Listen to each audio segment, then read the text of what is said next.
مسجدوں کو بند کرنے کا کوئی سوال نہیں ہے، مسجدیں تو کھلی رہیں گی، البتہ اس میں نماز جماعت بھی ہوگی، لیکن جتنی احتیاطی تدابیر اختیار کرنی ہے وہ کر لی جائیں۔ مطلب یہ کہ میں نے عرض کیا تھا کہ سنتیں گھر میں پڑھیں اور وضو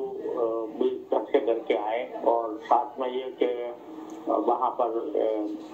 جو امام صاحبان ہیں وہ قرات ذرا مختصر کر لیں تاکہ اجتماع کا وقت جو ہے وہ کم سے کم کیا جا سکے۔ لیکن مساجد کو بند کرنے کا کوئی سوال نہیں ہے، کہ وہ وبائیں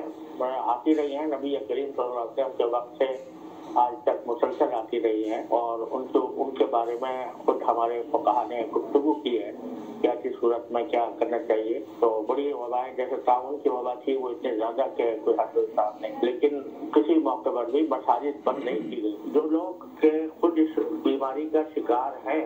یا جن میں علامات موجود ہیں، اگر سے تصدیق نہ ہوئی ہو، تو ان کو بے شک نہیں جانا چاہیے مسجد میں، ان کو گھر میں ہی اپنے نماز پڑھنی چاہیے، لیکن کوئی ایسی پابندی عائد کرنا کہ جس کے ذریعے مسجدیں بند ہو جائیں، یہ بالکل ٹھیک نہیں۔